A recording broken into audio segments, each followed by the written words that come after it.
Meghalaya cabinet ने सोमवार को फैसला किया है कि Meghalaya energy corporation limited MeECL और उसकी सहायक कंपनियों के समग्र बोर्ड ढांचे का पुनर्गठन किया जाएगा। कैबिनेट ने फैसला किया कि MeECL के अध्यक्ष और प्रबंध निदेशक के पद को अलग किया जाएगा। सरकार ने तय किया है कि MeECL का पूर्णकालिक प्रबंध निदेशक होगा। पूर्णकालिक MD कोई ऐसा व्यक्ति हो सकता है जो IAS कैडर से हो या लेटरल एंट्री हो सकता है, एक टेक्नोक्रेट जिसे एक पारदर्शी प्रक्रिया के माध्यम से चुना जाएगा। जो व्यक्ति MD होगा वह 3 सहायक कंपनियों Meghalaya energy power generation corp limited, Meghalaya energy power distribution corp limited और Meghalaya energy power transmission corp limited का MD भी होगा। Will be restructured. It has been decided that the post of chairman and the post of MD of the MeECL, which is the holding company, will be segregated. The government has also decided that there will be a full-time managing director of MeECL, the holding company, and the full-time MD can be somebody who is from the IAS cadre or can be a lateral entry, a technocrat who will be selected through a transparent process. The MD who will be the person who will be the MD of the MeECL holding company shall also be the MD of the MEPGCL, which is the generation company, the MEPDCL, which is the which is the distribution company, the corporation, which is the distribution corporation, and the MEPTCL, which is the transmission corporation. The MD will be the same for all the 4 companies, which is the holding company and the 3 subsidiaries. The chairman of the holding company, which is the MEECL, will be the power minister, who will be the non-executive chairman of the board. The chairman of the 4 other 3 subsidiary companies will be the chief secretary or the additional chief secretary in charge power or the principal secretary in charge power. So this was one of the most important decisions today that was made in the cabinet. And this has been taken in light of the fact that in the past 50 years, the MECL has, or the corporation as a whole, which is during MECB time and during the MECL time, has been managed by officials from the state government who had multiple responsibilities. And hence, it was not possible to give the necessary time and energy to run the corporation in a proper manner. And hence, this decision has been taken in the larger and the best interest of overall restructuring and improving the overall performance of the MECL and its subsidiary companies and corporations. That is the first decision that was taken.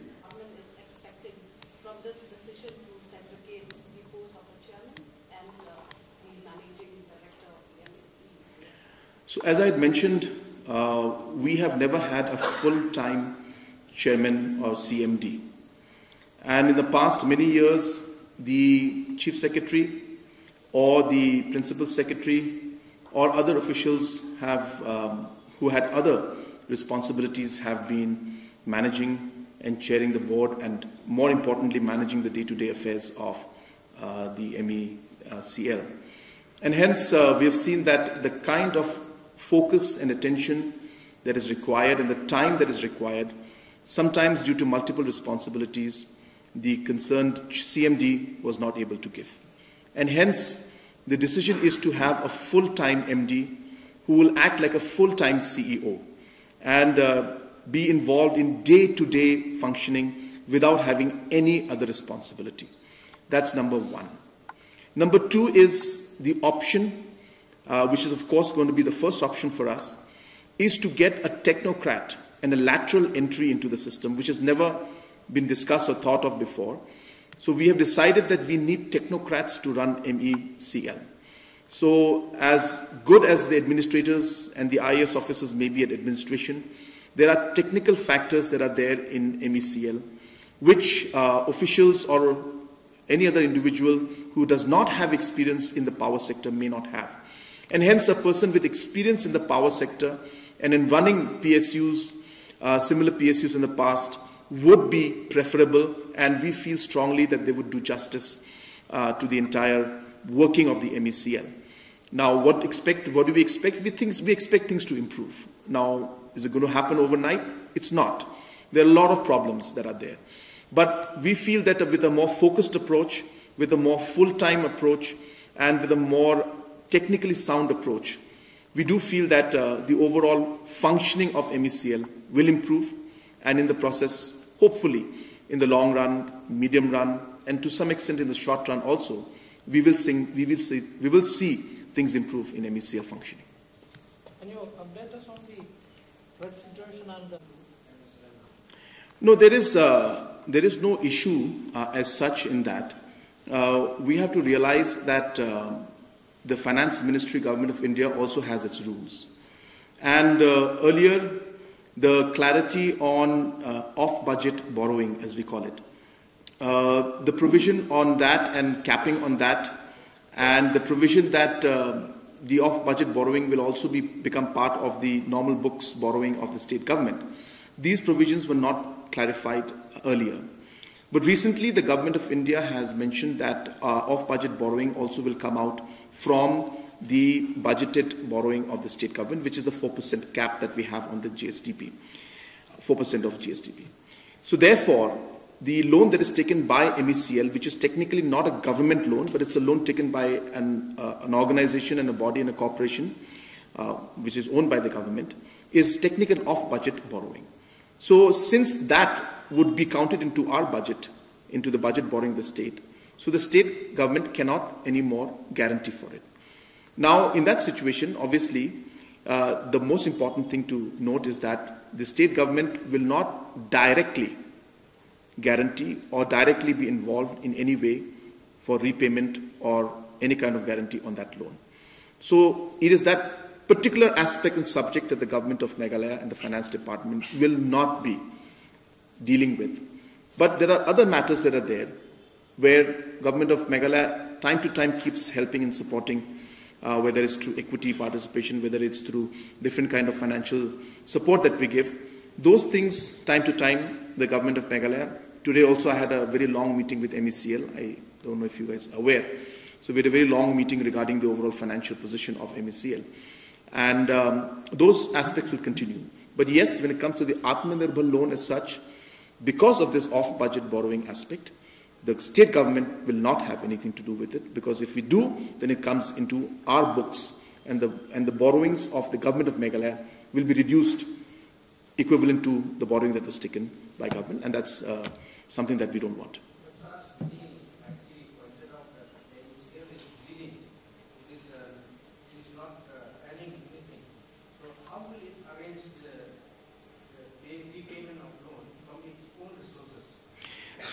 So finance is a very broad subject, as you are aware. So loan is one aspect of things, repayment of loan is one aspect of things, payment of salaries is one part of it, payment of pensions is one part of it, the other kind of maintenance issues are one part of it, purchasing of power is one part of it. So all these aspects are there, and in this, roughly about 20-25% is loan repayment, close to about 25% to 30% is purchase of power from other agencies which we pay, and about again 20-25% is on salaries and pensions. So therefore what I'm saying is that the government of Meghalaya will be working with MeECL in every way possible to ensure that the other aspects apart from the Atmanirbhar loan, we are going to be working with them. But we're not going to touch the Atmanirbhar loan. That's something that MeECL has to take care of on its own. How they're going to do it? Well, they have to figure it out. You're right about that. But as I said, government is there to work out on the salary aspects and the issues that are there and other things. We'll figure out how to work closely with them. And even now, as I said, we're working closely. So right now, we show that there's a power distribution of around 1 hour in a month. Mobile. No, in fact, this has been going on for some time now. And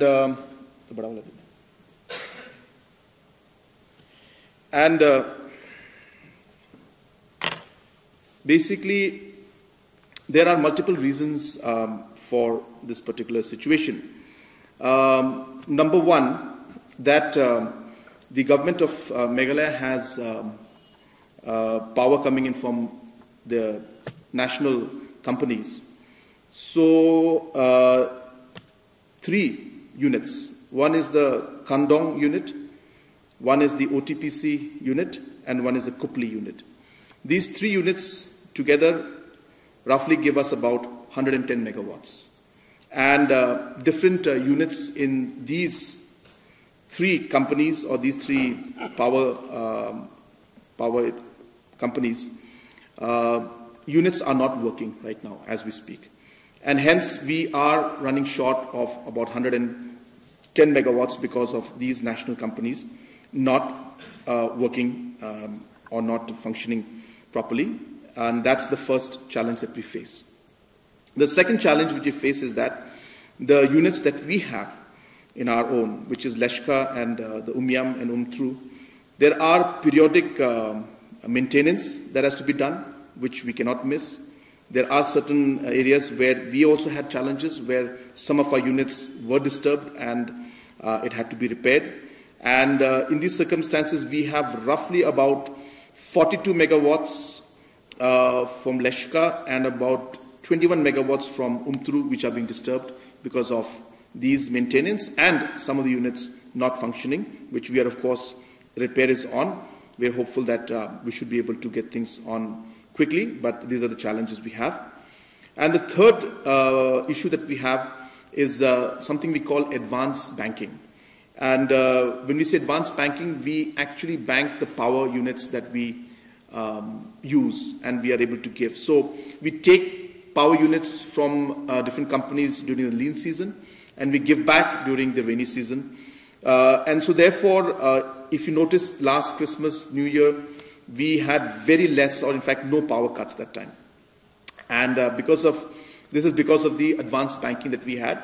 But while that was happening, we unexpectedly, as I said, we lost and we had issues with the Kandong OTPC and the Kupli units and also some parts of Leshka and Umtru, which were completely unexpected. And hence, as we speak, we still have to repay almost about 80 million units of power every month because of the advanced banking that we did, which normally is a right strategy to do because in the lean season we require the additional power in which we bank. But during these unforeseen circumstances of these 5 units not functioning, we are facing this problem. But we have reviewed the situation today and we are working towards rescheduling and trying to figure out how we can minimize the inconvenience to the people because there are some areas which are getting too long power cuts, some areas even 3 hours at a stretch. So we are trying to adjust in such a manner that we try to minimize that inconvenience. Number 2, we expect that in about a week to 2 weeks' time, we expect some of the units to start working again. And if that happens, then we expect a large relief to take place. So I don't want to jump the gun, but we do expect that to happen also. So this is the current situation because of which we're facing challenges. But I do appeal to the people to bear with us. We are working and doing our best to ensure that we can reduce this. But these are, of course, as I said, certain situations that we didn't expect. As I said, it's never happens that 3 units of different companies, of NIPCO, of OTPC and other companies at a time, 3 of them shutting down is something that normally doesn't happen. We find 1 unit or 1 company shutting down for some breakage or something, but we have all 3 in one go this time, and that's the challenge we're facing. But I hope that we'll be able to restore things at the earliest. These advance drawing of power, do we have to pay something? No. These are basically, I give you power now and you get power from me later on. Yeah.